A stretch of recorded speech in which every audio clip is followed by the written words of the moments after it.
Let's start with the Pledge of Allegiance, please.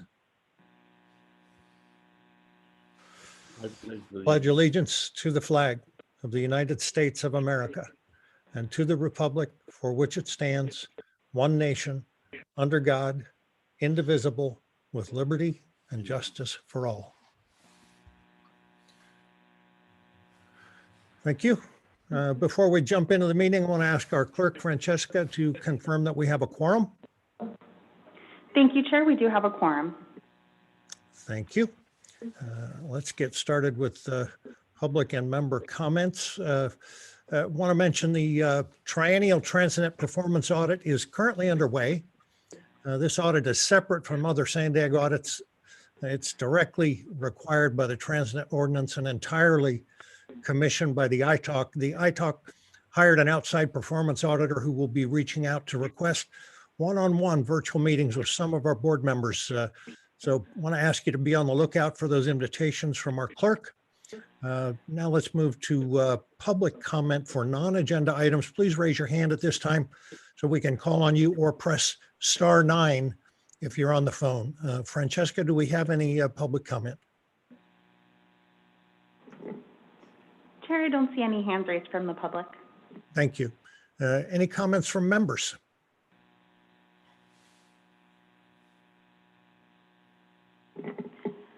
Chair, Gustavo has his hand raised. Gustavo, go ahead. Good morning. Welcome to Zoom. Thank you, Chair Boss. I just wanted to mention briefly that on Monday, Caltrans filed the notice of preparation for the State Route 78 and Interstate 15 managed lanes direct connectors. The notice of preparation is to inform the public that we have started environmental studies on this important project and kicks off a 30-day public scoping comment period. During these 30 days, we're also going to be holding a public scoping meeting, virtually, of course, next week on October 29th at 5:30 p.m. Thank you, and that concludes my comments. Thank you, sir. Any other member comments? Francesca, let me know if you see any hands raised. No, Chair, I don't see any other hands at this time. Okay, thank you. We'll move on to our PAC chair. Supervisor Desmond has his hand raised. Oh, okay. Supervisor Desmond. Well, I just want to thank Gustavo for the great work they're doing on this very important interchange for North County. Thank you. Thanks, Jim. Now we'll move on to the PAC chair reports. Excuse me. Any comments from our PAC chairs?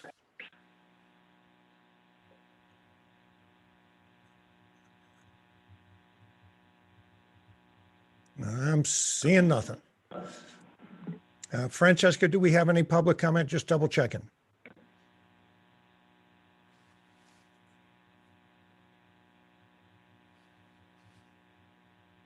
All right. Yes, Chair, we do have one hand raised. Okay.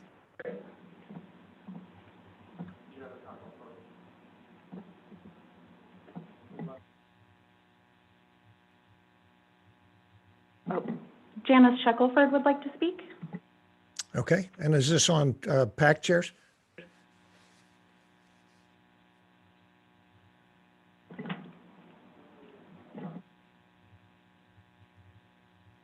Okay. Ms. Shackelford, I just see you've unmuted yourself. Can you go ahead with your comments? This is Janice Shackelford in Lakeside. Public, this is regarding Rancho Lilac and the RFP. Ma'am, that's later in the agenda. So we'll have to hold that comment for later in the agenda. Let's move on to our executive director's report. Hassan.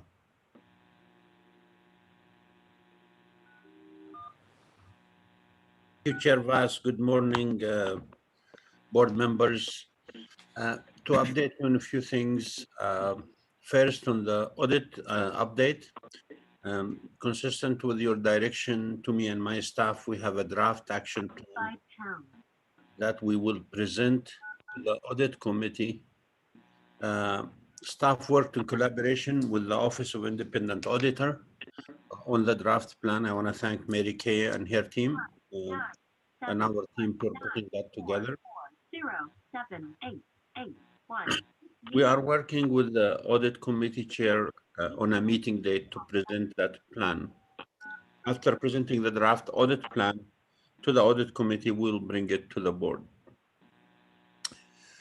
On Lilac Ranch, over the last 2 weeks, SANDAG staff hosted 2 public meetings with members of the community interested in the future of Rancho Lilac property in Valley Center. Between the 2 meetings, we had over 100 participants. Their opinions reflect the package that you got in writing. We're glad that the community had a chance to give input. Staff is developing a recommendation for your consideration that we will both conserve the 902 acre site, but also provide assurance not to preclude trails, but that will come at the next meeting. On the regional transportation plan, when I told you last time, I challenged my staff to put together their best to put forth a system to reimagine the future of transportation in San Diego. And I think they've done that. We've been out in the community talking about it, have a lot of public outreach as we speak.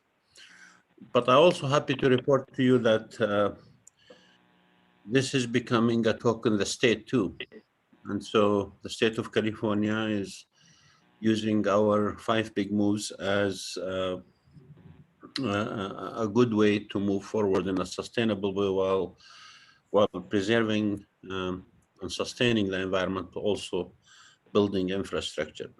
So the regional plan team and I will be presenting our data-driven analytical process on our vision for the California Air Resources Board, the California Transportation Commission, the California Housing and Community Development. I also spoke to national panels that were interested in hearing about the 5 big moves. I'm proud of the staff and will continue to inform you of the outreach we're doing. On the project, the priorities, they are all moving on time, on budget. The Del Mar Bluff, we have a pending application with the California Transportation Commission for TSIP that we should hear about by November 12th. And we hope to hear very good news. On the I-5, if you recall, we didn't have enough funds at the last allocation you made last year for the conversion of the I-5 HOV to hot lanes. I made comments to the California Transportation Commission. We're looking for options to keep the work going, not to stop and restart, because that would cost extra $10 million. One of the ideas we're exploring with the commission staff, and we spoke to Caltrans about, is using what's called CALeVIP bond, which is you bond against future allocation, and that's what the state does. The amount for this project is not enough probably to do CALeVIP bond, so the California Transportation Commission is asking other entities in the state of California if they're interested.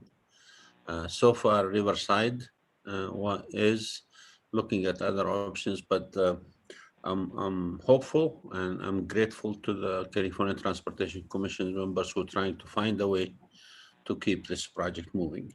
Mr. Chairman, that concludes my report. I'll be happy to answer any questions. Thank you, Hassan. Do we have any public comment, Francesca? No, Chair, I don't see any hands raised. Member comments?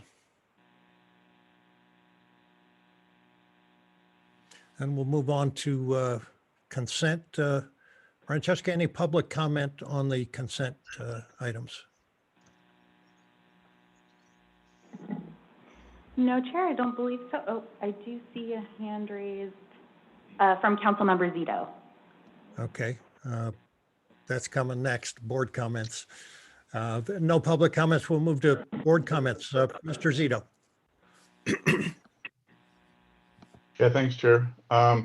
Just on consent, I wanted to make a brief comment on item number 8, attachment 2. In that item, there was just information provided about a delegated action that was taken to shift some funds around in defense of certain litigation. And I think it's just, worthwhile to note that I strongly suspect that the majority of the board, if not the super majority of the board, would not be supportive of this delegated action, and that a similar action to shift funding around to defend against this litigation was not supported by the executive committee at a meeting earlier. And so I just think that it's a reasonable request to suggest that before any further actions are taken on this particular item, that there be an opportunity for board discussion, and probably in closed session, around what the path should be taken by the agency and the organization, since I don't believe, at least in a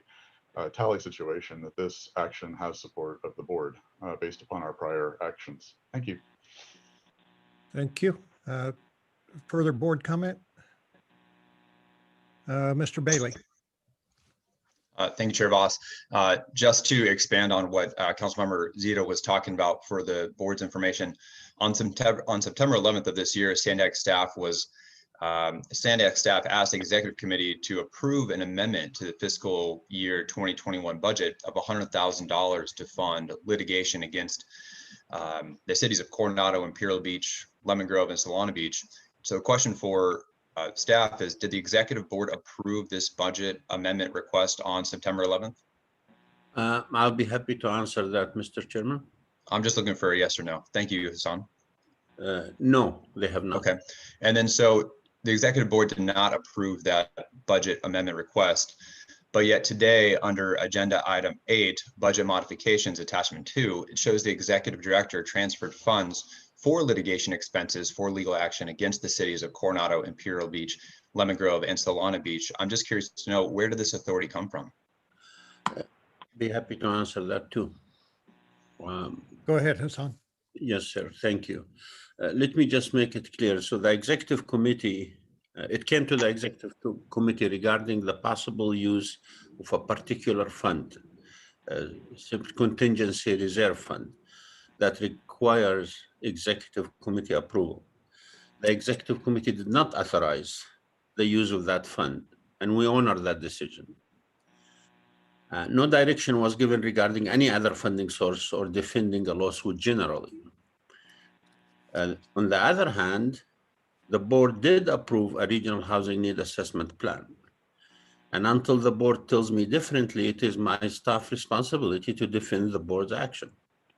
So if I may, it sounds as though you asked the executive committee for approval to use funds for legal action, did not receive it. So you decided to use other funds for legal action. So I guess the next question is it routine for the executive director to take actions on items the executive board was asked about but did not approve? Sir, let me repeat. The executive committee in September was asked regarding a particular fund, which is the contingency reserve fund. That did not exclude an authority I have to use other funds if needed to defend the board action, and I did. And so the executive board was not asked about the budget modification for these funds? Correct. The executive board was not, these funds came from the board administrative savings.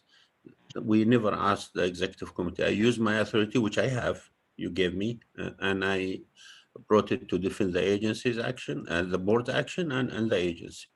So to be clear, neither the executive board nor the board approved the use of these funds, although it is within your authority, of course. Question for legal counsel, Mr. Kirk, at what point would the executive director be acting outside of what the policies allow as it relates to funding legal activities that he requested an amendment for but did not previously receive? The use of contingency reserve funds is specifically addressed by board policy as requiring executive committee concurrence. Other than that fund source, the executive director is authorized pursuant to board policy 17 to make budget amendments in an amount up to $300,000. so long as the overall budget remains in balance. So in terms of this modification, it was for $56,000. Is it to be the board's understanding that the executive director cannot exceed $300,000? He cannot exceed $300,000. That is his limit in Board Policy 17. Even in an incremental On a approach? particular item. So even in an incremental manner, like could he simply make 10 $56,000 adjustments? No, we'd look at that as a total, even if it happens incrementally. Okay. Just a quick note for the board. If any of our city managers took this type of action against that, for all intents and purposes, were against the wishes of the majority of board members, none of us would stand for it, let alone if it was against the wishes of the executive committee. And in my opinion, this further erodes the integrity of the organization, and if unchecked, continues to consolidate power away from the elected representatives that represent the 3.3 million residents of San Diego County and into the hands of one person. And I don't believe we should tolerate this type of activity. That concludes my comments. Thank you, Mr. Chair. Thank you, Mayor. Mayor Jones, did you want to speak? I did, thank you. I was actually at that executive committee meeting, and it was very, very clear that the executive board was split on how we felt about this action. And it wasn't specifically where the dollars were coming from. It was about the action of litigation against our member cities.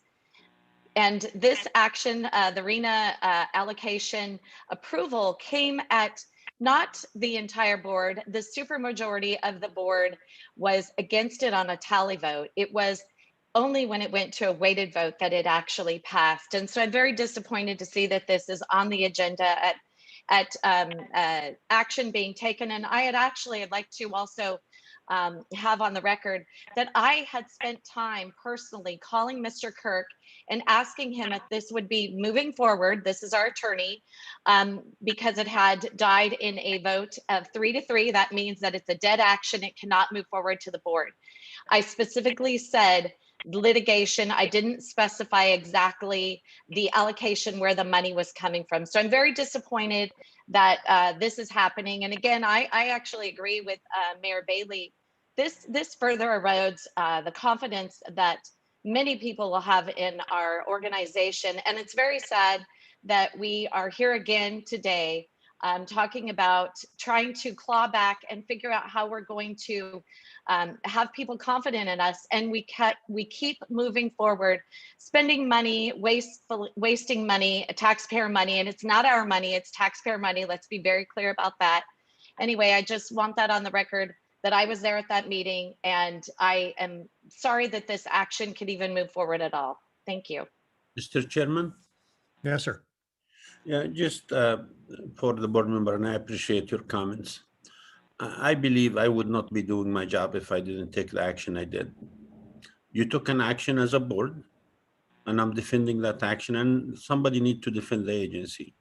I took the action within my authority, and I believe I would expect many of you to be angry at me if I didn't, if I just stood there and let the agency be legally challenged without defending it. Thank you. Any other board comment?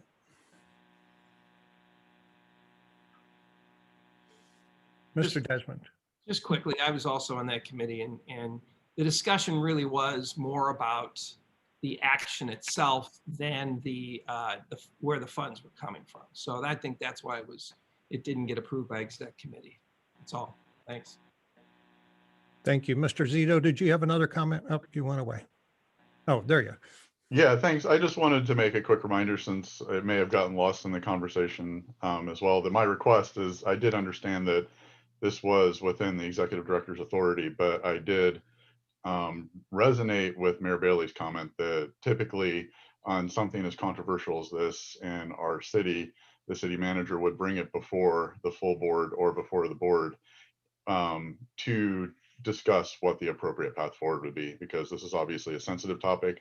And that then goes back to my original request, which was I am requesting, at least as a board member of this organization, that before any further actions are taken, including actions that are within the executive director's authority as a delegated action, that it be brought back for discussion. Thank you. Thank you, Mr. Zito. Anything further? I have have a quick question. Is that a motion? Because if it is, I'll second that motion by Mr. Zito. Would you clarify? I'd be happy to make a motion. I'm just a little unclear. This was an information item. So it'd No, be a this is- question to staff whether or not we can actually make a motion on such an item. Well, this is I- part I- of consent. Mr. Kirk?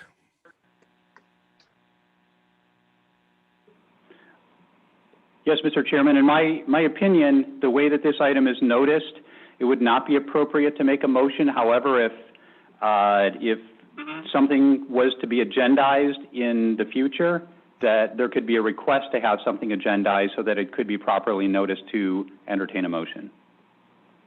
And let me just comment here. I was not at that September 11th executive committee meeting. I was aware of the fact that it was a tie vote.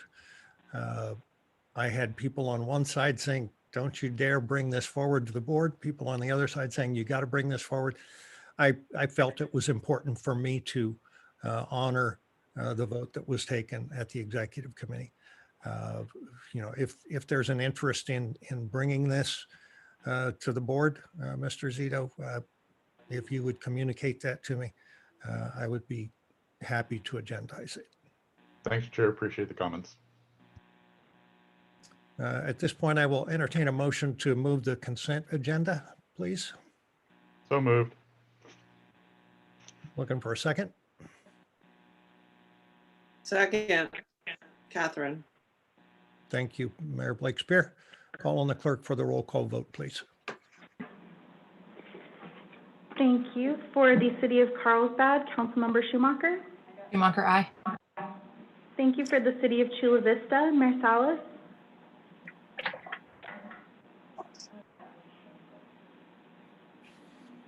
I'll move on and come back to Mayor Salas. For the City of Coronado, Mayor Bailey. Bailey, yes. Thank you. For the County of San Diego, Supervisor Desmond. Yes. Thank you. For the City of Del Mar, Mayor Haviland. Haviland, aye. Thank you. For the City of El Cajon, Mayor Wells.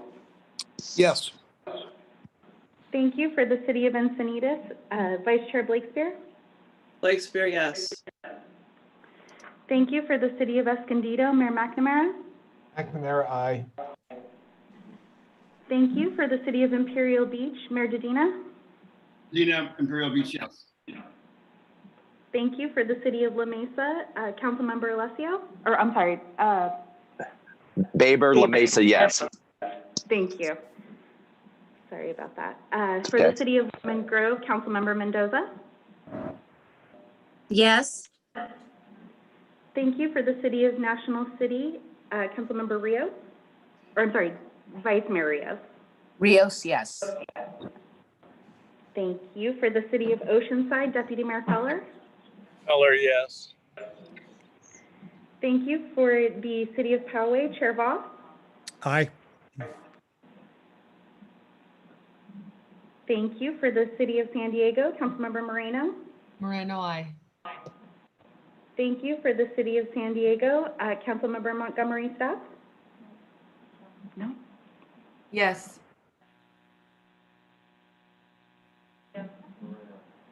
I apologize. I don't think San Diego gets 2 tally votes. Yes. Yes, I apologize. I'll move on to San Marcos. For the City of San Marcos, Mayor Jones. Jones, yes. Thank you. For the City of Santee, Mayor Minto. Minto, yes. Thank you. For the City of Solana Beach, Councilmember Zito. Zito, no, because of item 8. Thank you. For the City of Vista, Mayor Ritter. Vista, yes. Thank you. And I'll go back to City of Chula Vista, Mayor Salas. Salas, aye. Thank you very much. And that passes with 1 no from Solana Beach. All righty, thank you. Moving on to the chair's report, item number 10. This is just an informational report to let you know that in accordance with our bylaws, I've appointed a nominating committee that includes representatives from the 6 subregions. The nominating committee is responsible for reviewing the applicants for the board officer positions and recommending a slate of nominees to the board of directors. The appointees from each subregion are as follows. Escondido Mayor Paul McNamara for North County Inland, who will serve thankfully as the nominating committee chair. Coronado Mayor Richard Bailey for South County, El Cajon Mayor Bill Wells, East County, Solana Beach Councilmember David Zito for North County Coastal, Council President Georgette Gomez, City of San Diego, and Supervisor Jim Desmond, County of San Diego. I want to thank you all in advance for serving on the committee. Francesca, do we have any public comment on that? No, Chair, I don't see any hands raised from the public. And do we have any member comment?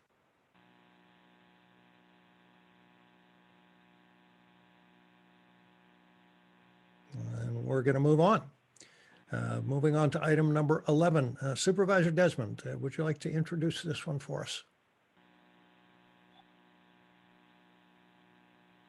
I would love to, Chair Voss. Thank you so much. This is the Regional Electric Vehicle Charging Rebates, CALeVIP or CALeVIP, a San Diego County incentive project at our October 6th Transportation Committee meeting. We heard about the new rebate project for the electric vehicle chargers. It's a partnership with the state and county air pollution control district to support electric vehicles, and in an action from our 2015 regional plan to reduce greenhouse gas emissions from passenger vehicles. So Susan Friedman is the project manager, and she is here to present. Take it away, Susan. Great. Thank you very much, Supervisor Desmond. Yeah, I'm very happy to be here today to announce next week's launch of the San Diego County Incentive Project. Starting on Tuesday, businesses, commercial properties, and government entities can apply for rebates to eligible electric vehicle chargers for the region. And as Supervisor Desmond mentioned, that this is in partnership with the state and other local groups. Next slide, please. So as mentioned, this effort stems from our 2015 regional plan where SANDAG committed to establish an incentive program to support public EV charging infrastructure. And this was in order to reduce greenhouse gas emissions from passenger vehicles in the region. As you can see from the pie chart, and this is from the 2015 regional plan, about half of our emissions do come from the transportation sector. So the more that we can do in the electrification side of things, the better that is for our air quality as well as for greenhouse gas emissions. Next slide, please. In terms of policy forces, I wanted to take a second to go over or share some of these, both for climate change laws as well as specific to electric vehicles and transportation electrification. And you can see some of those on the right, but I did want to draw your attention to a brand new executive order that came out in the end of September from Governor Newsom. It's called N7920. And this called for the sale of only new zero emission vehicles for passenger vehicles by 2035. And for 2045, only zero emission vehicles could be sold for buses and trucks. And so now the state and likely the legislature are going to be working through what all this means. But it's good timing for the infrastructure program we're offering here next week because it'll help support these efforts for EV. Next slide, please. In addition, there's a lot of market forces in play. Industry is very aggressive on the EV front. There's over $350 billion in investment, and this ranges from the vehicles to charging technology, hydrogen refueling technology, and where the next generation of charging of vehicles are going. And right now we have about 48 EVs on the market in California. Next slide. So this one shows a picture of where we're at with EVs and where we want to get to. So we have about 45,000 electric vehicles that are registered in San Diego County today. And we really need a tenfold increase, or we're planning for a tenfold increase in vehicles over the next 10 years. And something that we're also expecting from this is that we've seen in some market studies that by 2024, 2025 is when we expect to see that all consumer classes of vehicles in electric should be cost competitive with gas vehicles. So hopefully by focusing on infrastructure now, we're readying the region for as these more vehicles come into play. And then for the 2021 regional plan, we're also exploring the idea of a potential vehicle incentive program to reduce greenhouse gas emissions. Next slide, thanks. This graphic shows the public charging that we have in the region and where some of the goals are, or the expectation of the need for more charging to support the vehicles we are expecting. So again, say we have about 3,500 public chargers in the region. It's close to, again, a tenfold increase that we want to see in the next 10 years, which our charging program will help support, as well as the efforts that SDG&E is doing. And in addition to that, private investment, which is also very active in the area. Next slide. So I want to quickly walk through a timeline. We've mentioned the 2015 regional plan. It did call for us to launch the incentive program in 2020. So we were doing that on time as committed. We applied for a Caltrans grant. We're awarded that in 2018, and it just ended this summer. And really through that grant is how we were able to build the partnerships and bring more investment for charging infrastructure to the region. Next slide. Another key factor for the partnership was in May of 2019, you all had voted and approved a board resolution for SANDAG to pursue a partnership with the state and with the APCD to have one bigger cohesive program for EV charging. And then a few months later, the Energy Commission did select the San Diego region as a 2020 region for EV chargers through CALeVIP. Next slide. So we went ahead and contracted with folks earlier in the year. And then at the start of October, we held a webinar that the CEC managed that was on the San Diego County Incentive Project. And that walked a lot of participants through how to apply, what's eligible, what are the documents I need, what are the types of charging I can take advantage of, what are the amounts of just about everything, the kitchen sink. So next slide, please. So here's a budget slide. On the left, you see the overall numbers. It's almost $22 million that are going to the incentives for the next 3 years.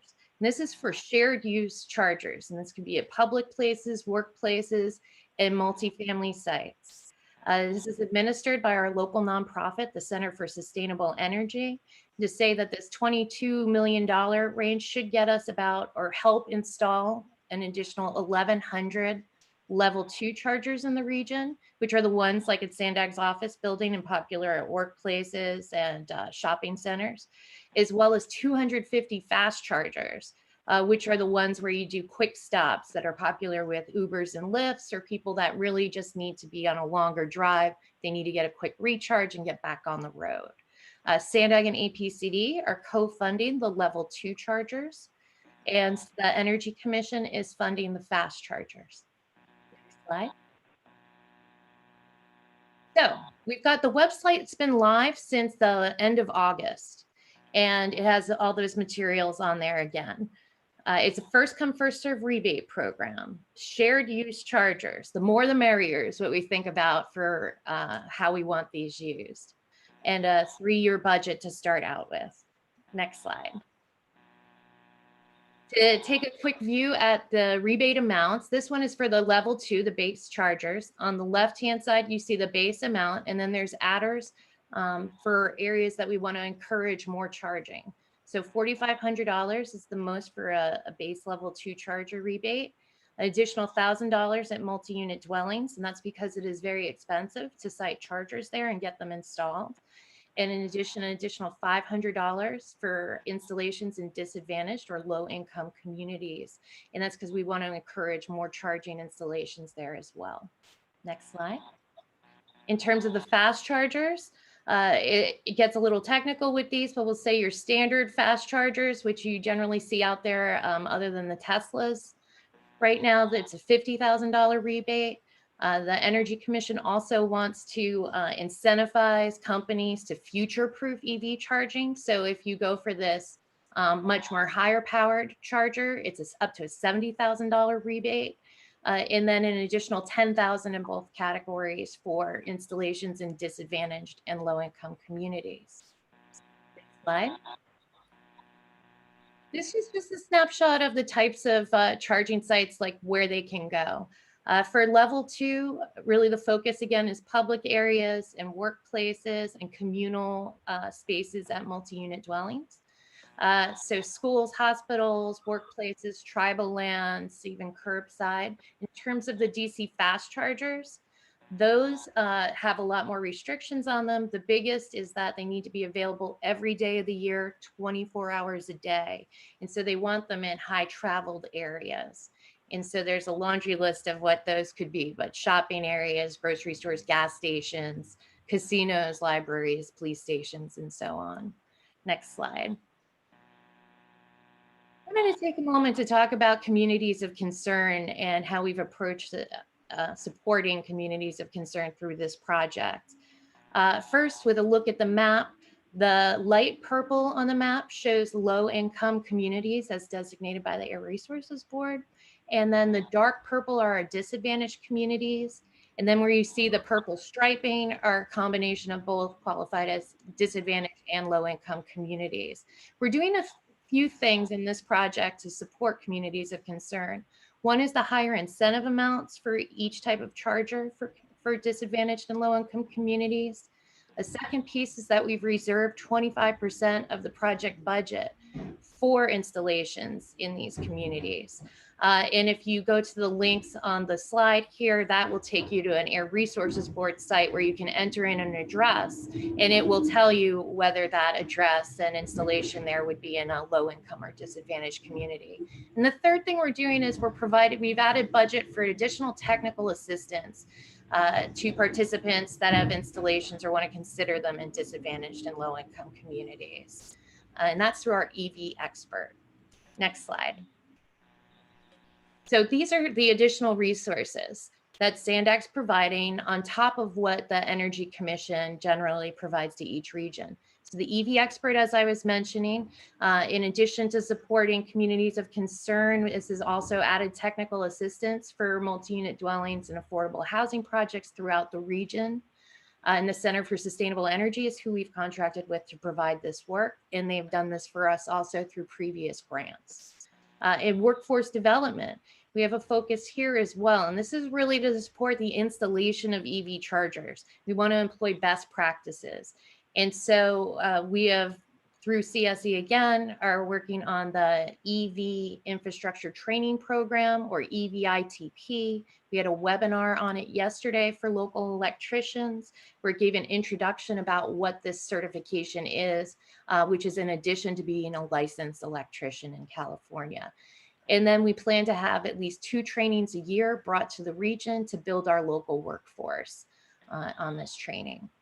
And then with permit streamlining assistance, this is for the local governments. We also had a webinar earlier this week on Tuesday that was for local governments and was well attended. That went over some of there's a EV charger permit streamlining law that went into effect a few years ago. The Governor's Office of Business and Economic Development created tools and resources to help get local governments to be streamlined. And then we had peer-to-peer conversations as well. The County of San Diego, which is already streamlined, also spoke, as well as SDG&E on permitting coordination with the utility. So a great turnout. We're going to continue to work with your local staff on permit streamlining. Next slide. So we're near the end here. Regional coordination, I just wanted to highlight, this is a partnership we did with state and local entities. We have also launched an Accelerate to Zero Emissions collaboration, which is really to put San Diego on the map. We want to be seen as, or not seen, known as national leader on EV. And this is efforts also going to enable us to do a new regional EV needs assessment, since there's not been state funding for several years, and SDG&E is providing that. And we're still collaborating with the other programs that are out there in ways to focus on EV for even medium duty and heavy duty. Next slide. In terms of our next steps, program opens. We hope you can all apply, and your businesses all apply next Tuesday. But we're going to keep doing outreach on this as well after that, and move into some tracking performance of the program, and seeing how this goes to inform the 2021 regional plan. So with that, that concludes my presentation. Thank you.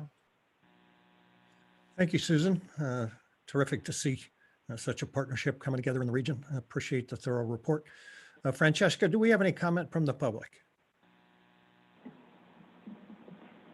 No, Chair, I don't see any hands raised. Any member comment? This is just an informational item, so any member comment? Wave your hand at me or something. Okay, Mayor Jones. Thank you. Great presentation, Susan. Thank you very much. I do have a couple of questions. On the curbside that you mentioned, I was actually kind of thinking about this the other day. We have several affordable housing developments within our lower income areas. And you've got, you have both residents there, and then you also obviously have retail, commercial. So what I'm wondering is, can you have those actually, if it's street parking, not specifically parking for the mixed use, but on the street, because we do utilize that in some of our numbers as shared spaces? That's my first question. And then also I'm wondering, we have a lot of higher learning education here in San Marcos. And I was just talking to the president of Palomar College, the interim president. And my question is this do you need like special licensing or certificates? And if you do, I'm wondering if you've reached out to our community colleges to help them work with the state to figure out how to get those certificates, so we can get more people that are actually, trained to install these. Because let's face it, we definitely are not going to switch people to electric cars if we don't have enough infrastructure. So anyway, just those two questions. Thank you. Yeah, great questions. Thank you. The first one with curbside, one caveat I didn't mention is with the curbside charging, the company, or if it's, everybody's got to work with the city that has authority over that right of way. So there will be discussions with the city for any planning around curbside charging. But yes, that could be used, whether it's in front of a multi-unit dwelling, in front of shops, in front of any kind of combination of that. But if you know anyone with specific questions on that last slide of mine with the thank you, we have a specific San Diego County email address for technical questions, or they can follow up with me and I can get them in touch with the right people. But that can answer anything specific to eligibility. Yes, this SDC-CALeVIP at energycenter.org, which is CSA. And they're fielding a lot of questions right now on site-specific opportunities to take advantage of the program. In terms of the higher education, yeah, this is an area that we did ask CSE to help facilitate for us, is for the EVITP training. The IBEW already offers that for their electricians in training, but community colleges, I want to say it was Cuyamaca many years ago when EVs first came out, did offer some of this training, but it kind of fell off. So we've asked CSE to coordinate with our local community colleges. So Palomar came up, Cuyamaca, Miramar. I'm happy to hear about others, but to get that training program restarted again, because what I didn't mention is there's also a new state law that was passed that will require EVITP certification in a couple years for doing EV charger installations. So we're trying to get in front of this. We don't have a large workforce with this certification yet locally, and so we want to grow that workforce. But absolutely, we want to be encouraging the community colleges to start offering this. So just to follow up on that, so I actually did have this conversation of creating more of a workforce that for emerging technologies within San Marcos. Specifically, should I have them reach out to that email address, Palomar College? Would that be the right, or you could just pass them on? Yeah, I'm sorry. Yeah, have them reach out to me because it's different people at CSE than the folks answering the techie questions. Excellent, thank you. Do we have any other member comment? Mayor Salas. Mary? No. Okay. You look like you're in a good spot. Okay. Seeing no other member comment, this item is information only, so we're going to move on to item 12. the 2020 Complete Count Census Working Group. We're going to hear from Darlene Hochtor-Momat. Darlene, take it away.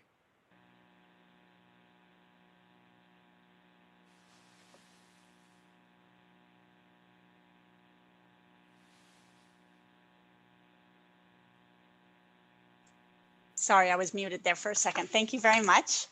Good morning. My name is Darlene, and I am the manager of the Regional Census Data Center here at Sandag.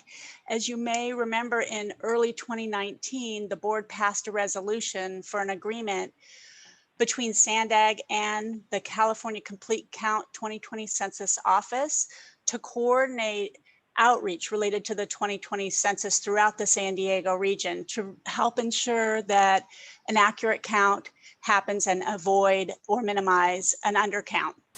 I'm here today to summarize the work completed and share some of the lessons learned. Final report to the state has been compiled. That was presented to the 2020 Census Complete Count Stakeholder Working Group. Whew, that's a mouthful. That's our Complete Count Committee that's been overseeing this effort. That meeting was on Wednesday, and they recommended the approval of the final report to the state. They recommended approval by you all so we can submit it to the state by the deadline next month. Next slide, please. As with everything these days, the COVID-19 pandemic impacted the Census Bureau's timeline. While the invitations were mailed initially on time in mid-March and Census Day, April 1st, remained at that date, all the in-person work was delayed. The Census Bureau postponed their in-person follow-up from mid-May to August the 11th. And the deadline for ending the data collection, concluding it, moved multiple times, finally ending October the 15th. As a result, the stakeholders doing the outreach had to be nimble. Next slide, please. So the timeline provided here is an overview of the outreach efforts, starting with that board resolution in early 2019.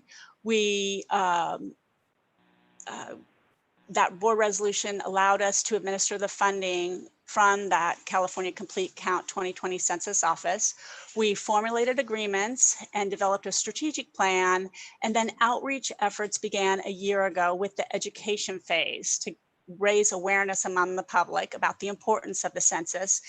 And at the first of the year, this work transitioned into motivation. So that really primed everyone to be aware when the invitations were mailed in mid-March. At that point, the focus shifted to activation, to actually completing the census questionnaire. Since the stay-at-home orders began and we had the impact of the pandemic, the outreach efforts had to pivot to maintain social distancing and be sure that everything could be completed in a safe manner. Also, you can see with the long activation phase, yellow arrow, that really happened much longer than we anticipated. In mid-August, when the Census Bureau started doing in-person follow-up, our outreach efforts shifted to doing non-response follow-up, shifting in that area. Next slide, please. Our goals were relatively simple: raise awareness, increase access to being able to complete the census, like access to broadband internet service, and really to increase self-response and achieve a complete count. Next slide. The outreach focused on areas that were at risk of being undercounted, and these groups are typically groups of people who are at risk of being undercounted. Next slide, please. As you can imagine, extensive collaboration and coordination were required to avoid duplication of efforts and address any gaps in reaching the communities that are at risk of being undercounted. Next slide. This diagram outlines the structure. Next slide, please. Yeah, this diagram outlines the structure that really supported the collaboration. Our Complete Count Committee, as I mentioned, that Sandag supported, worked very closely with the Count Me 2020 coalition that was comprised of about 150, even more community-based organizations with very close ties to the groups at risk of being undercounted. And the Complete Count, the California Complete Count 2020 Census Office and the US Census Bureau participated as well in advisory capacity to make sure that everyone was informed. Next slide. So throughout the entire outreach effort, Sandag staff provided a variety of services. We not only acted as the fiscal agent, and our contracts team supported that. Our legal team supported the formation of the Complete Count Committee, that 2020 Complete Count Census Stakeholder Working Group, and we coordinated the monthly meetings.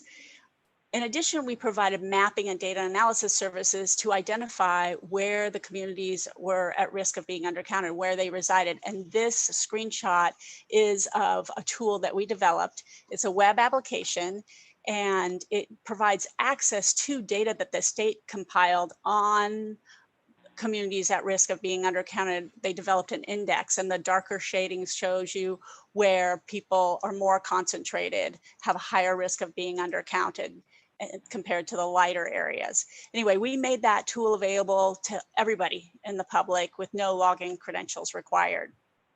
We also, throughout the outreach process, summarized the activities every month so we could see where they were happening, as well as the response rates. We overlaid those two to identify areas for additional outreach. And of course, when the stay-at-home order was issued in mid-March, we provided the resources and facilitated information exchange to guide everyone as they pivoted away from in-person strategies. Next slide. Okay, moving on to the impact of this work. This is the first of two slides. There's so many activities going on, they could not fit on all in one table. And this table, as well as a few other things I'm going to present today, are not in the final report to the state. That's because we've been submitting the data to them on a regular basis. So they already have all this information and they can summarize the numbers. But I thought you might be interested in what activities actually occurred. So there's two columns of data. The first one is a tally of what was completed by type. And the second column shows you the estimated impressions for each type of activity. These are estimated, they are not counts. And an impression is any time a message is seen or heard. Anyhow, looking at the numbers, almost 3,000 email communications were sent, 452 events held of multiple kinds, which I'll talk about later. Flyers were distributed. They reported those 367 times. We had food and resource distribution sites utilized. That was reported 272 times. Canvassing happened. That was reported 261 times. So a lot has been going on. Moving on to the next slide.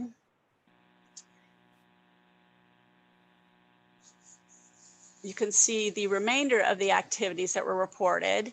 In total, there was over 7,300 activities completed, with almost 25 million impressions. And once again, these impressions are estimates, not exact counts, but you can get an idea that this number is suggesting that messages that needed to be heard, that there's a threshold in the marketing world. You need to see or hear a message 7 times for it to resonate and actually be received. So it seems that that threshold has been met. Next slide. So looking at the activity locations with where the hard to count communities reside, that's what's shown on this map. A dot is every time an activity happened, that location. And then the darker shading is where a higher concentration or a higher hard to count index exists, and lower hard to count index is the lighter shading. Let's zoom in a little bit on the next slide. So you can see in the northern portion of the region that alignment of activities to hard to count communities. And then on the next slide is the southern portion of the region. And you can really see that alignment of where the hard to count index is high and activities occurred. So moving on to the next slide, we can look at impressions in a little more detail. These are the number of impressions estimated per hard to count community. Now, this level of detail, the state did not mandate, so we don't have it for every single activity. And there are varying levels of confidence when these estimates are made. But I just share it so you can get a sense of the different communities that were reached. Next slide, please. And looking at impressions a little differently, this is by language, the language in which the outreach was conducted. Again, this information was not mandated, and those levels of confidence do vary, but it just gives you an idea of how the outreach was conducted in different languages. Next slide, please. Now we're looking at the impact. The Census Bureau is responsible for collecting the census questionnaires, really counting everyone, and they report the self-response rates. This information I got after the census closed. So this is as of October 16th, the day after the census closed. And what you can see is that every single jurisdiction in the region, except for one, surpassed their 2010 rate. And the one that didn't surpass their 2010 rate is Del Mar, which doesn't have a lot of high-risk communities of being undercounted. However, their low response rate may be related to vacation homes that were vacant on April 1st, and the residents may have assumed completing their census at their primary residence was sufficient, and they were unaware that they still needed to complete the census, indicating that that location was vacant. Anyhow, much to be celebrated here. Countywide, we not only surpassed the 2010 rate, but we also surpassed the statewide rate and nationwide rate, and the 5.8% higher than the 2010 rate for San Diego County. Of the 58 counties in the state, we had the 7th largest increase over 2010. Lots to celebrate, that's for sure. Next slide, please. Looking at response rates in a little more detail, these are the response rates, the shading by census tract, and then we overlaid where the activities occurred. So you can kind of see that alignment. And we can zoom in on the next slide to the northern portion of the region, the response rates and the activities.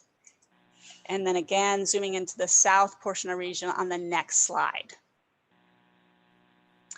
All right, moving on to lessons learned with the next slide. Now that the census has concluded, it's a good time to reflect on our operational changes, what we learned, successes and challenges. So let's get into that on the next slide. First, let me say that despite the restrictions imposed by the pandemic, the goals and objectives persisted. Operationally, in March, we had to pause for a moment, awaiting direction and guidelines from the state, and also transitioning from the original work plans. But depending on what that original activity was, some of them could actually continue, like our digital efforts that we had planned. Some things, of course, had to be postponed and even canceled.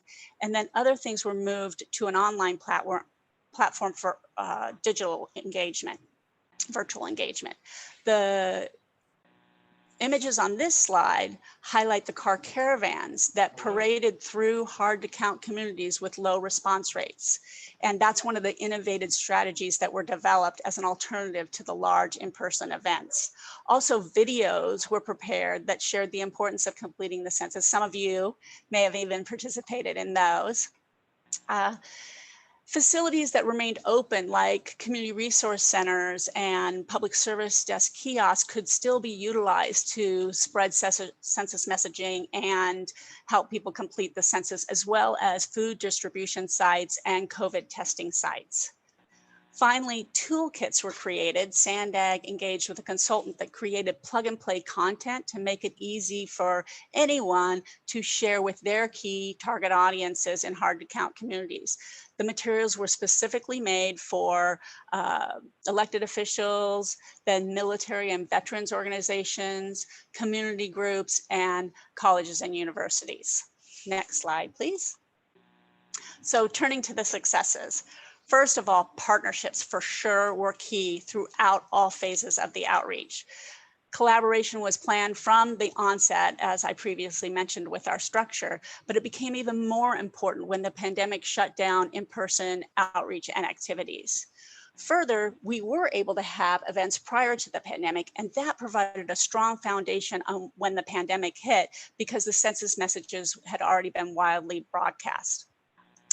Thankfully, the state was flexible in how the funding was used, which enabled everyone to more readily adapt to the changing environment. They also provided personal protective equipment so that some in-person operations could resume in a safe manner, like mobile questionnaire kiosks. The door-to-door canvassing had to adapt, and they needed a contactless approach, so door hangers were left at residences in low responding areas. And I already mentioned the work conducted through those distribution sites and the videos that were created and promoted. Finally, promotional materials like these kids' activity books shown on the slide were really effective in grabbing attention about census messages. Next slide. Moving on to the challenges, there are a little bit of a summary here. A more complete discussion is in that final report to the state that was attached to the agenda. As we all know, the pandemic definitely had an impact on our ability to follow through with planned in-person events, but it also created a situation where facilities were closed, like libraries that we had intended to have questionnaire assistance kiosks. So those were not accessible anymore. In addition, staff were pulled to handle issues related to the pandemic, leaving them less time to be able to do the outreach and report those activities to the state. While the state did a great job of branding everything for the campaign, and they created tools that could be adapted to individual agencies, the release was relatively late in the process, so some agencies created their own individual campaigns with diverse messaging.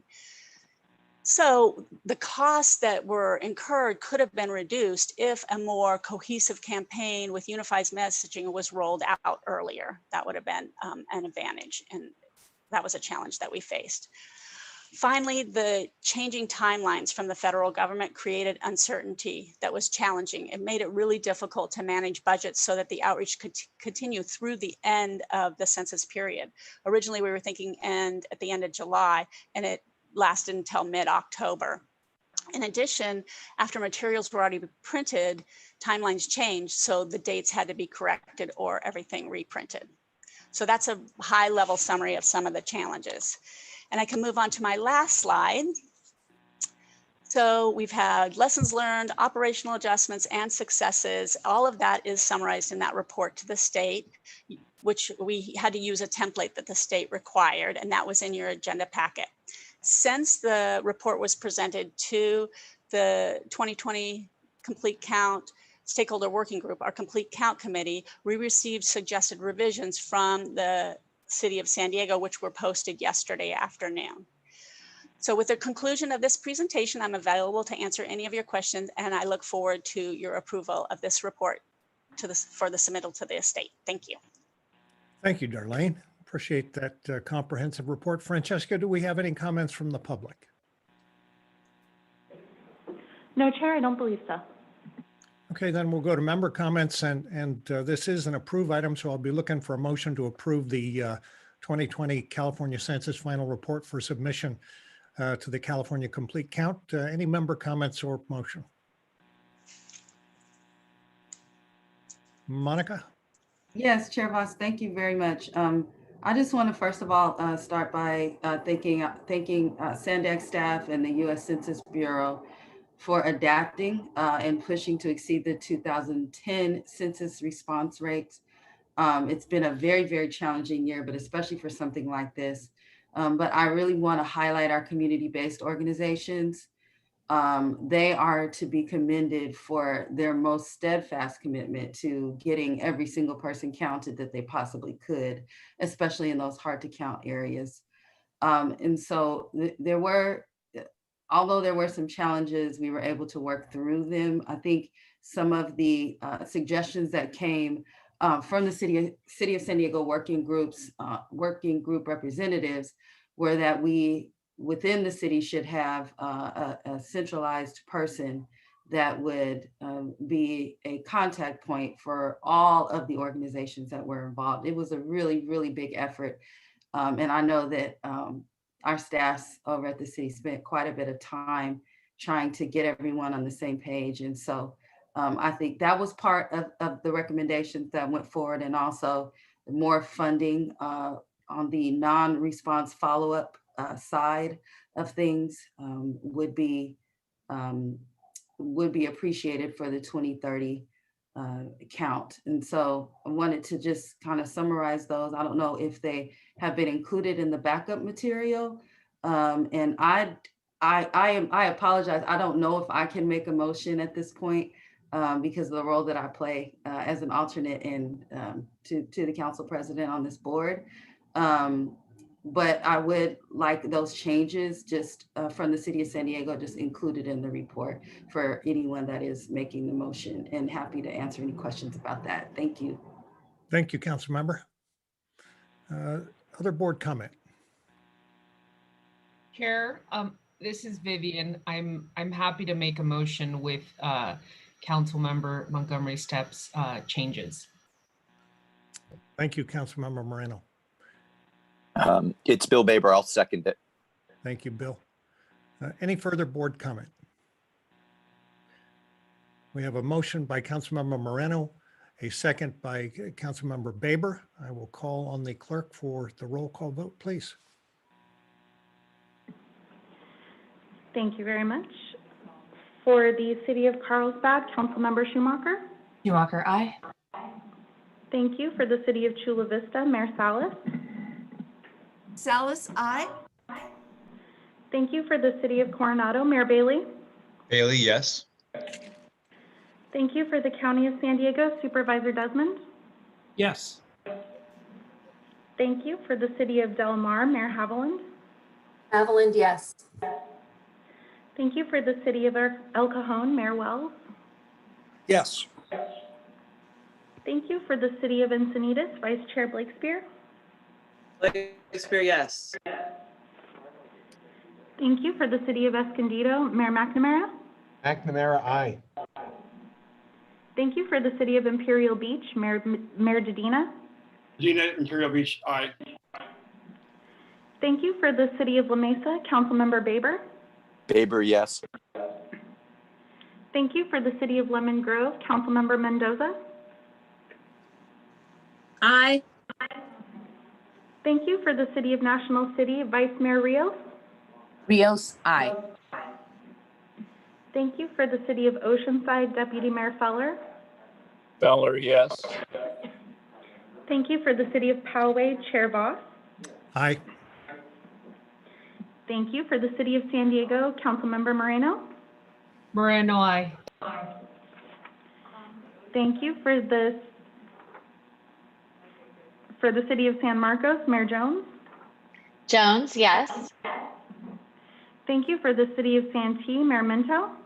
Minto, yes. Thank you. For the City of Solana Beach, Councilmember Zito. Zito, yes. Thank you. And for the City of Vista, Mayor Ritter. Ritter, yes. Thank you very much, and that passes unanimously. Thank you. Chair Vaz, Yes, Hassan. just wanna, on behalf of the staff, and I hope you join me in thanking Darlene for an amazing work, but also Darlene is retiring, and we want to wish her a great retirement. What a way to conclude a great career. So thank you, Darlene, on behalf of the staff, and I'm sure the board members feels the same way. Thank you, Chair. Thank you, Hassan, and Darlene, thank you, and enjoy your time. That brings us to our closed session item. First, we'll take any continued public comment. Francesca, do we have any continued public comment on non-agenda items? Chair, I do see several hands raised, but I believe those might be for the closed session item. I'm guessing that they are. Well, at this point, we will take public comment on item number 13. How many speakers do we have, Francesca? At the moment, 11 and counting. 11 and counting. Okay, if you would like to speak on this item, you need to get your hand up now. I've got to be able to plan time accordingly. Keep me posted there, French. Go ahead. I see 15 at the moment. 15. I think what we will do is, given the number of speakers and that there will likely be a few more, I will allow 1 minute per speaker. And after we have heard the first two speakers, I will not take additional speakers as we go on. So if you want to speak, get your hand up now. It'll be 1 minute each. And Francesca, I will ask you to call the speakers and run the clock. Mr. Chair, can I make Thank you very much. Mr. Chair, Supervisor Desmond here. Can I make a quick comment?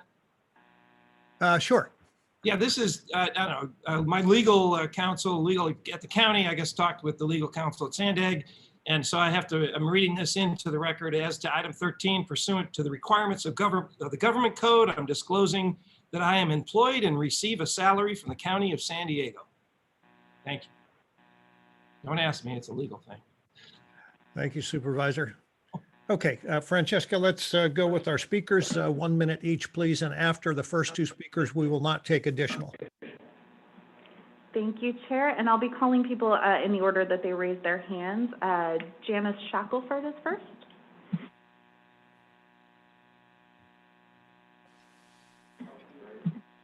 Janice Shackelford, living in Lakeside.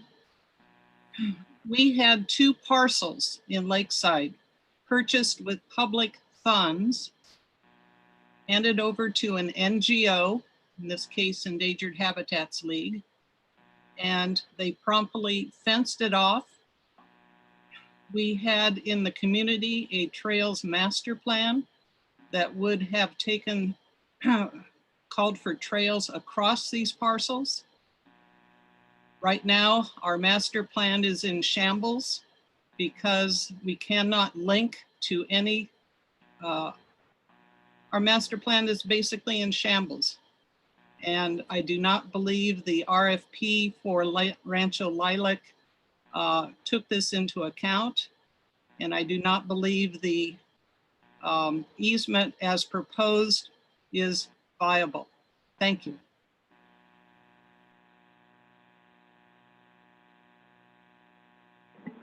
Thank you very much. And next is Fred Woolman. Thank you. San Diego Habitat Conservancy has no experience with properties of this size or historical structures in need of conservation and restoration.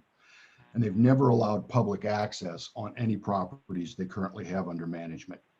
San Diego County Parks and Rec manages 53,000 acres of preserved open space. San Diego Habitat, 1,850. County Parks and Rec has the expertise, experience, and resources to manage the unique and valuable habitat and resources of this property. No contract has been awarded. The RFP process has been flawed. In 2019, Sandag staff sent an email to County Parks and Rec asking them for a proposal, which they responded with in early 2020. Yet that proposal has never been looked at, never been entertained. Sandag compromised their own RFP process. Cancel the RFP, start over, and get it right. Thank you very much. Thank you very much. And next is Donna. Hello. I also support the San Diego Park and Rec having the opportunity to complete their proposal.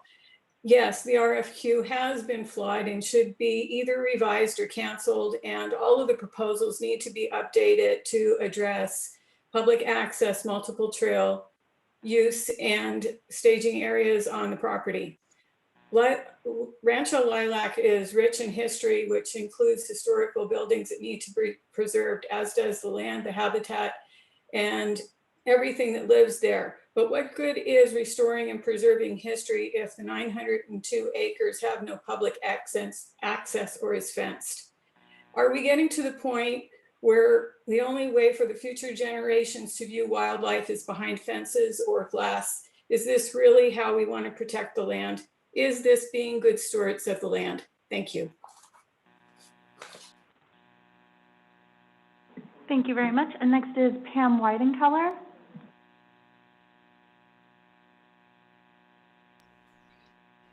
Hi, thank you for listening to us today. I'm a board member of both Valley Center Trails Association and Valley Center Parks and Rec. Earlier this week, the board of Valley Center Parks and Rec voted unanimously to support public access on Rancho Lilac via a non-motorized trail system. The board also felt that the best way to accomplish this is for Sandag to change course and move forward instead with the county's recent proposal that would add Rancho Lilac to the county park system. The RFP that was issued in 2016 did not include trails, and it was created without public comment. Since May, Sandag has tried to fix both of these errors by creating a trail easement and holding 2 community Zoom meetings. What is clear to me is that the original RFP was flawed, and the patch job does not fix that. Without funding, trails have no chance of being built. The time spent on this project has passed, but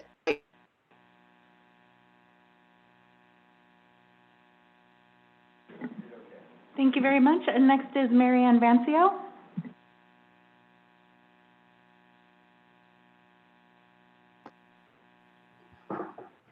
Thank you for allowing me to speak.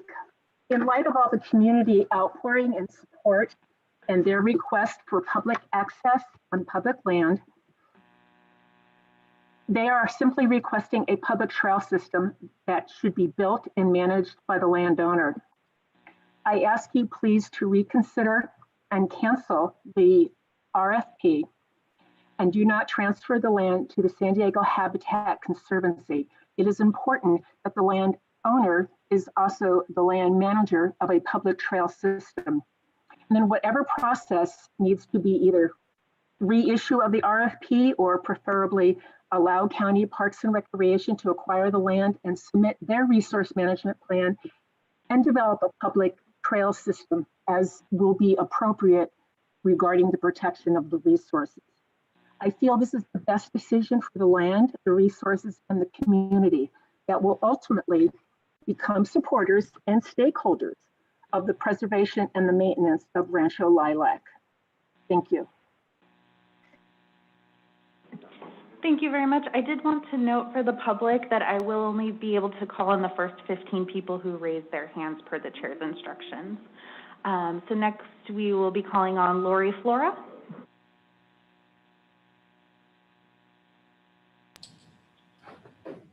Okay, I hope I did the right thing. Can you hear me?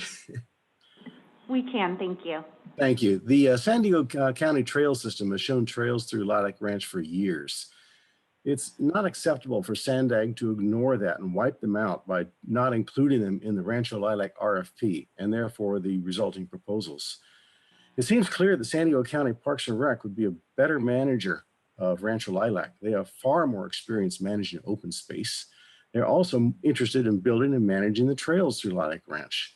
It appears that the San Diego County Parks and Rec isn't being considered because these trails were left out of the RFP. San Diego Habitat Conservancy has little interest in trails. Up to a couple of weeks ago, the website said, quote, San Diego Habitat Conservancy's reserves are closed to the public. That little statement was just removed last week or so because of this uproar over the lack of trails in the plan for Lilac Ranch. Please cancel that RFP and get it right. Thank you. Thank you very much. And next will be Kevin Byrne.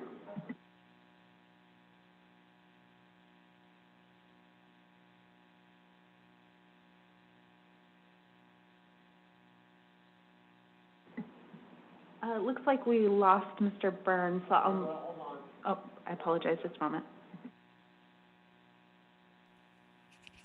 Okay, we can try it again. Good morning. My name is Kevin Byrne. I live in Oceanside, California. Regarding item number 13, I would like for the board of directors to suspend the current RFP that's been proposed for the project. Conservancies have in the past gone bankrupt, leaving the property in a worse condition and incurring more costs to rehabilitate and get back to where they left off. The County of San Diego has expressed interest in taking responsibility for this property.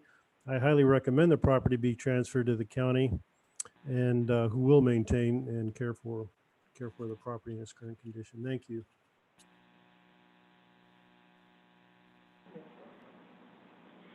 Thank you very much. The next person I believe is Mark.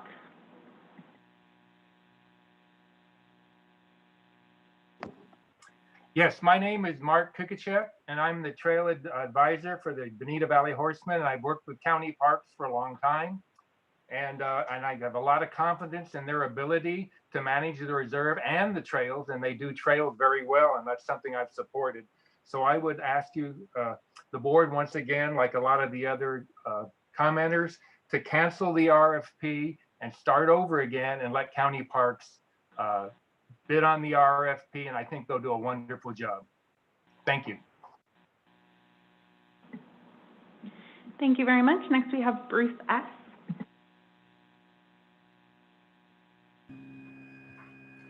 Yes, this 900-acre property was paid for with public funds. And the public does want to protect and preserve the sensitive habitat on the property. We also want to protect and perhaps even restore the historic assets on the property. And we want access through non-motorized trails. 900 acres can accommodate all of these things. The problem is that Sandag issued an RFP that asked for just 2 of the things the public wants and deserves. It failed to mention trails at all. Therefore, the RFP is flawed and should be rescinded. The floating easement will preserve the right for trails to be built, but it ignores the issue of funding, and without funding, there will never be any trails. It doesn't change the fact that the RFP is flawed. The right solution is to rescind the RFP, turn the property over to San Diego Parks so they can do the same thing they did in Hellhole Canyon. They'll protect sensitive habitat and build trails for controlled public access. Thank you. Thank you very much. Next we have Hannah Engholm.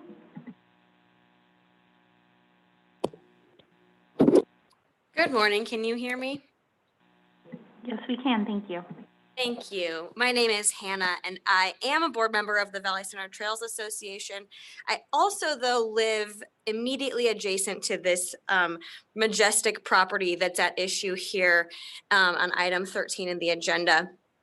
And I today am calling in mainly as a neighbor to this property in support of the county taking over this property. I do have concerns about this this property becoming more privately owned and managed. I understand that Sandag is proposing to maintain easements to allow access, but my concern is that will never happen unless the owner of the property, which I believe should be the county, is on board with building those trails. The property. My view of the property is that it has this sort of enchanting aspect for, oops. Thank you very much, Hannah. The next person has the phone number ending in 464.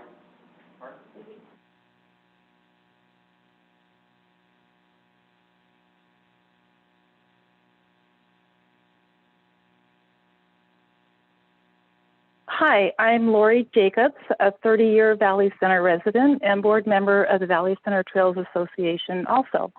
I'm asking that you cancel the RFP and open the process back up because you have a better option with the County of San Diego that is in integrity with the early vision for Rancho Lilac that was presented to our community. I was at the September 2012 Trails Association open house when a Caltrans representative discussed their Rancho Lilac acquisition. That presentation included a discussion of the preserve management with the public trails network, which we always understood to include appropriate safeguards for sensitive mitigation areas. The Trails Association was subsequently given permission to hike the property, and we began mapping out trails. My point is that a public trail component was envisioned from early on, and such a representation was clearly made to our community. And I'll add, people value what they can experience. So I ask you. Thank you very much. The next speaker is Donald Rudolph. Yes, I was on the Valley Center Community Planning Group and member or president of the Trails Association for the last 15 years. We worked very hard with the then private owner of that property to integrate their proposed trail system into our trail system. Can you hear me? Yeah, pick up food. We can still hear you, Mr. Rudolph. Apologies.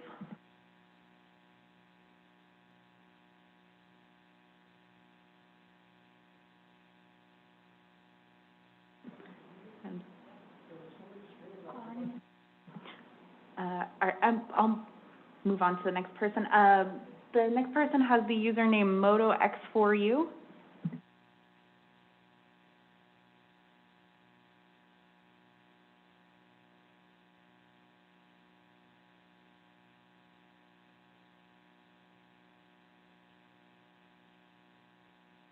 Can you hear me? Yes, we can. My name is Anita Noon, and I live in Valley Center, and I am on the board of the Valley Center Trails Association. I strongly urge you to convey Rancho Lilac to the County of San Diego.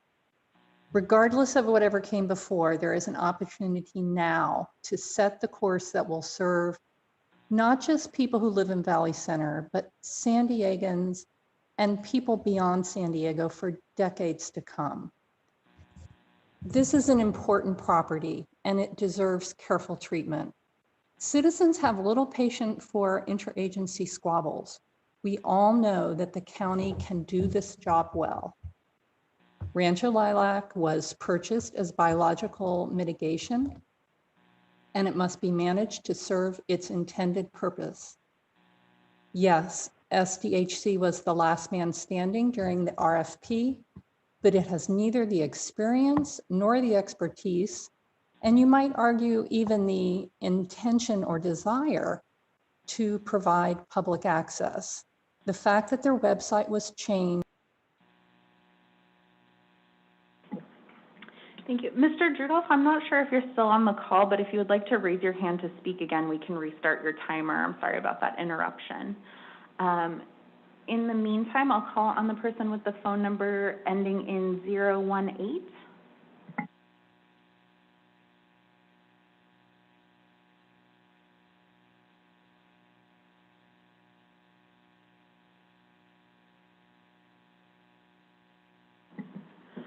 If you could press *6 on your phone to speak, that will unmute you.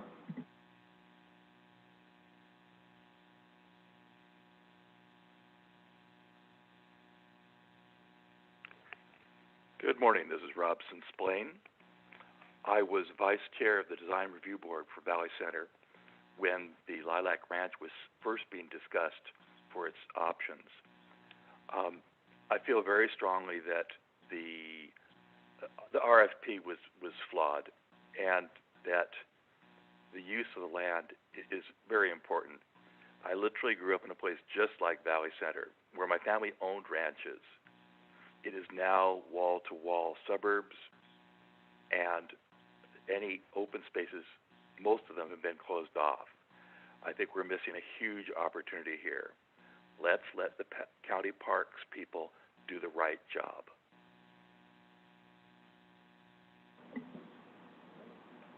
Thank you very much. And next we have Michael Hurst.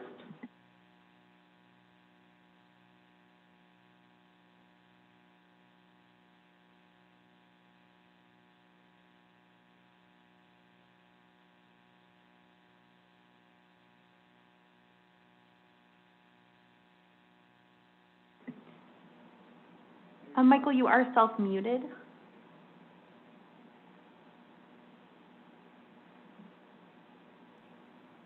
I'm Michael Hurst. I'm a member of the Valley Center Trails Association Board and resident of Valley Center. Not only was the RFP flawed, but it was ill-conceived to award public property to an entity that doesn't permit public access is questionable on a lot of levels. I think that with managed access, the county can do a much better job than the San Diego Habitat Conservancy managing this property for the public use. And it was, after all, public dollars that purchased it. So thank you very much. Thank you. And our final speaker will be Lori Carter.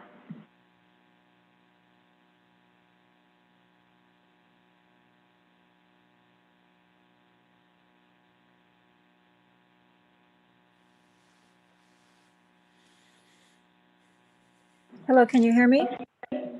Yes, we can. Thank you. Oh, thank you. Yes, my name is Lori Carter. I'm the Vice President of Friends of Hellhole Canyon. My opinion is that Rancho Lilac represents Early Valley Center, and the board members and myself think that it's important for the community to have reference for this historic site. We feel that the historic significance alone precludes it being made inaccessible to the public. Rancho Lilac property has the potential to be a real asset to Valley Center in San Diego, North County, for trails and open space for the community to explore and for education. So I'm asking to cancel the RFP. Thank you.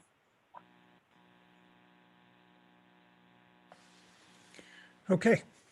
Thank you, Francesca. Thanks for everybody that called in and all the emails. We appreciate hearing from everybody, and we take your concerns and suggestions very seriously.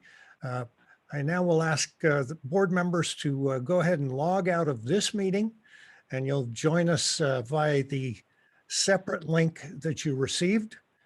We will meet you there in a minute, and that's just for the board members participating in the closed session item.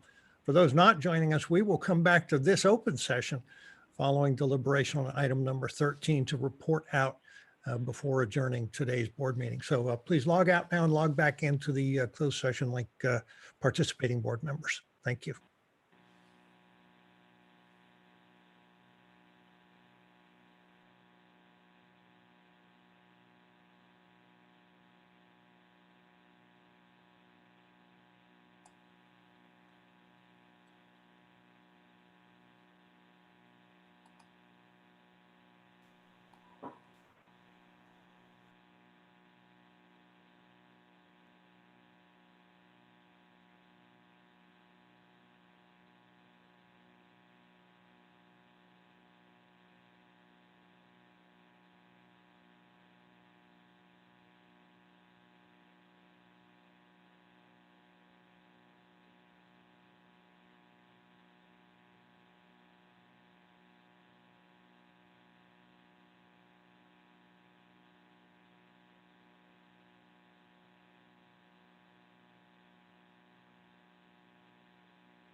Francesca, if you could let me know as soon as we have a quorum.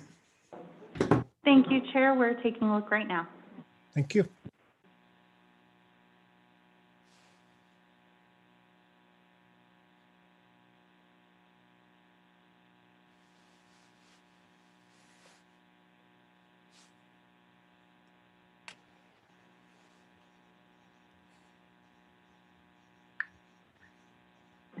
Chair, we have a quorum now. Thank you. Knowing that we have a quorum, I will ask Mr. Kirk to report out the results of the closed session. Thank you, Mr. Chair. On item 6, the board was briefed on the referenced real property transaction and risk of litigation. At this time, there is no reportable action. Thank you. That concludes our agenda for today. We will be canceling our November 6th board meeting. So we will see you next on November 20th. We are adjourned. Thanks so much.